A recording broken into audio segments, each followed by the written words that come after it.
سورہ فاطر مکیہ۔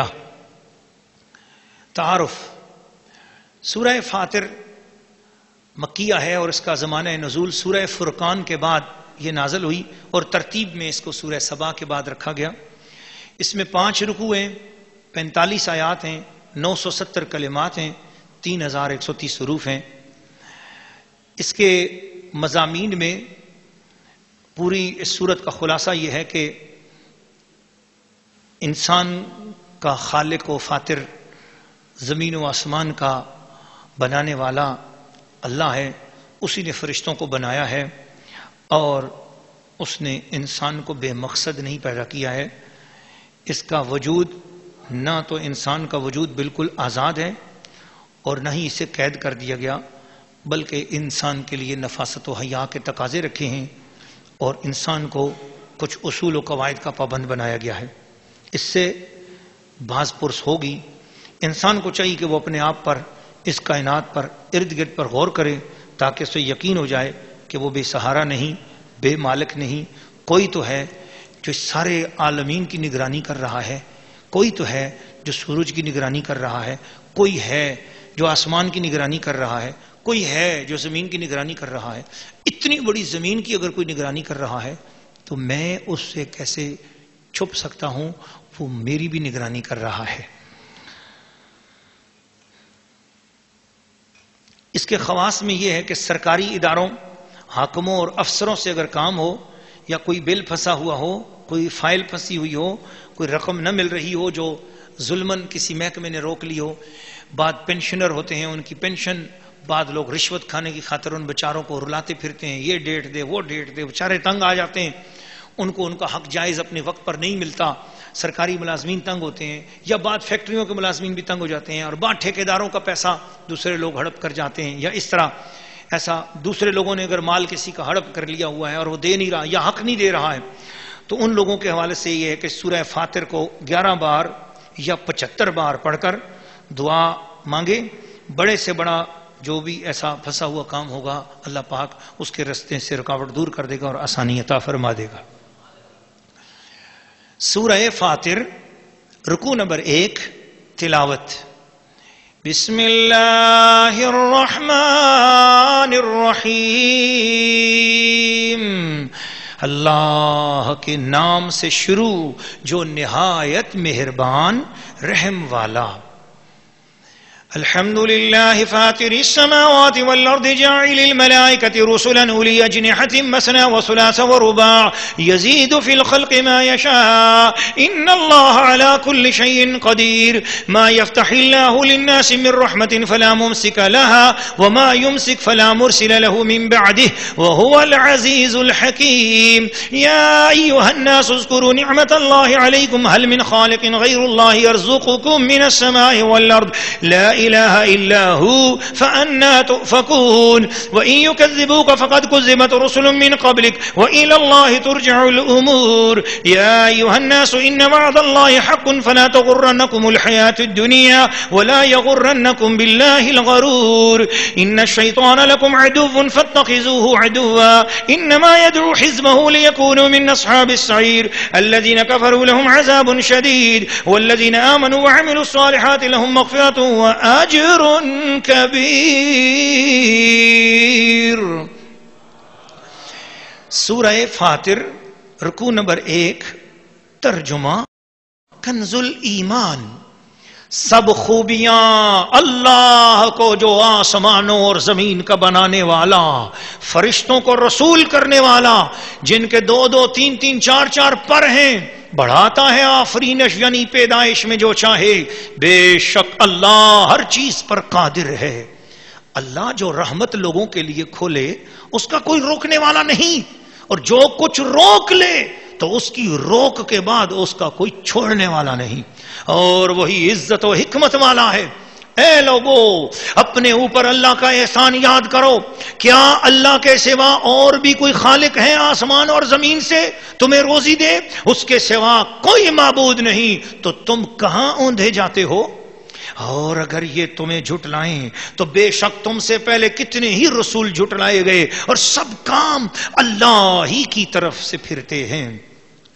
اے لوگو بے شک اللہ کا وعدہ سچ ہے، تو ہرگز تمہیں دھوکہ نہ دے دنیا کی زندگی، اور ہرگز تمہیں اللہ کے حکم پر فریب نہ دے وہ بڑا فریبی۔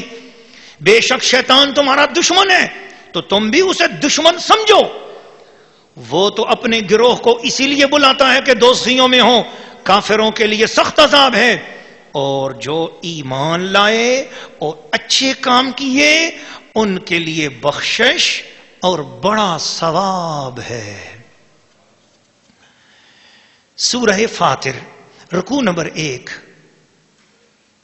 تفسیر۔ ناظرین و ناظرات اور سامعین و سامعات، اللہ کے پیارے بندو، رسول پاک صلی اللہ علیہ وسلم کے اوپر اترنے والے کلام کو اپنے دل کی پوری عقیدت اور محبت کے ساتھ سننے والے خواتین و حضرات، اللہ کریم حمد کے طریقے بتا رہا ہے کہ حمد ایسے کرو، میری تعریف کرنی ہے تو ایسے کرو، الحمدللہ فاطر السماوات والارض، اللہ کی خوبیاں، سب خوبیاں اس اللہ کہ جو آسمانوں اور زمین کا بنانے والا ہے۔ ذرا غور کرو، جب تم آسمان کی طرف توجہ کرو گے تو تمہارے زبان سے بے اختیار نکلے گا الحمدللہ۔ جب تم زمین کو دیکھو گے، اور ہم گزشتہ رکوع میں بتا چکے ہیں کہ زمین کے اندر کیا کیا اللہ نے صفات اور شانیں رکھی، دیکھو گے تو تمہاری زبان سے خود بخود نکلے گا الحمدللہ، کیا خوبیاں اس زمین کو بخشی ہم نے۔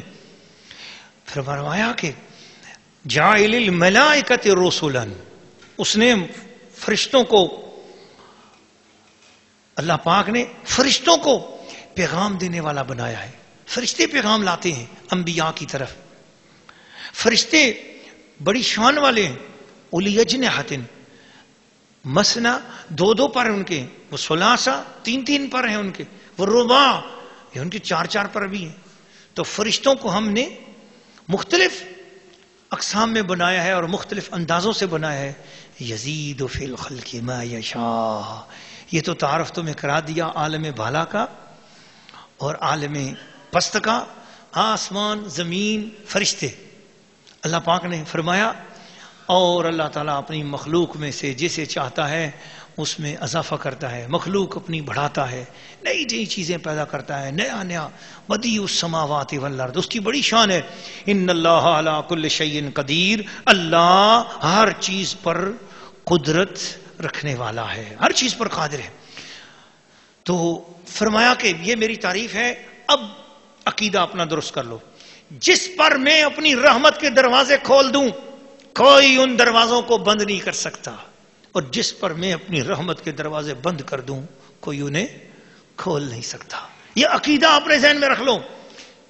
تو اس لیے تم یہ مت سمجھو کہ بلال حبشی نے اگر ایمان قبول کر لیا ہے، اور وہ طنز اور طعنے کرتے تھے صہیب رومی کو، عمار بن یاسر کو، اور حضور صلی اللہ علیہ وسلم کے ان غریب امتیوں کو،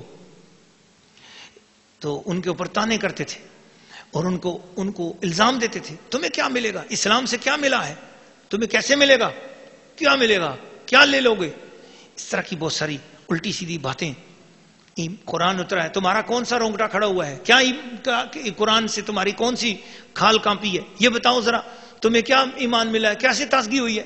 یہ پھبتیاں، اس طرح کی گستاخیاں، اس طرح کی توہینیں قرآن کی شان میں، حضور کی شان میں، صحابہ کے تانے مارتے۔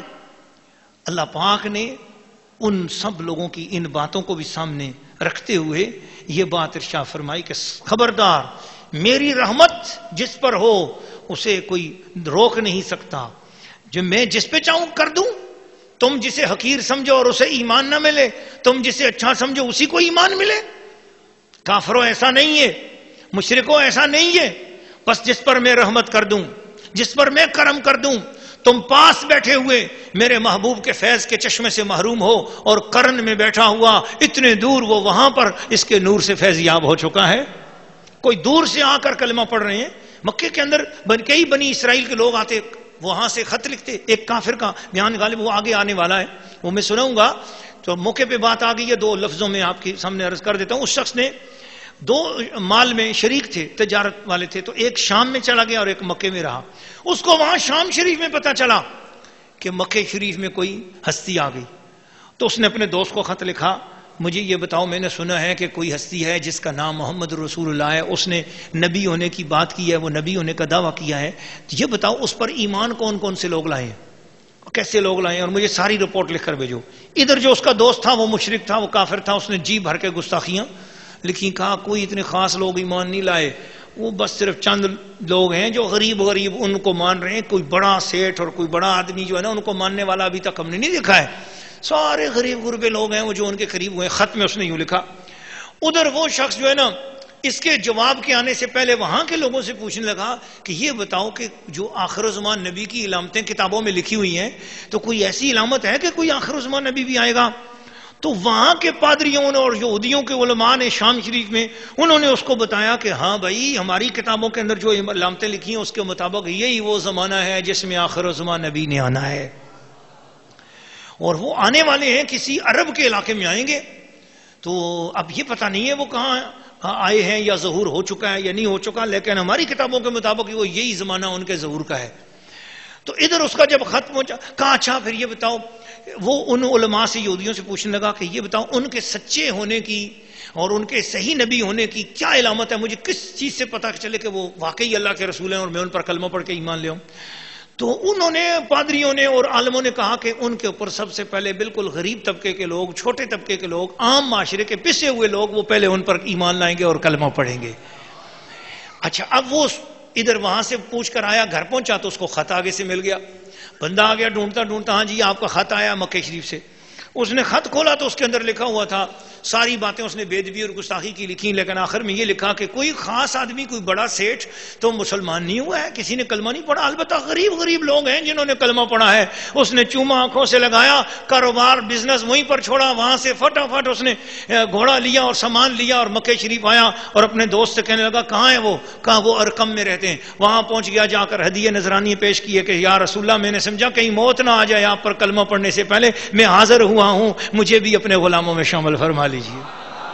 تو اللہ جس پر رحمت کرے اسے روک نہیں سکتا کوئی. اللہ نے اس پہ رحمت کی اور اس کے مشرک دوست نے روکنا بھی چاہا, خط لکھ کر برائی کرنا چاہی, مگر وہی خط اس کے لیے ہدایت کا سامان بن گیا. جو بات اس نے نقص کے طور پہ نکالنا چاہی وہی بات فضیلت مصطفیٰ کے طور پر بن گئی.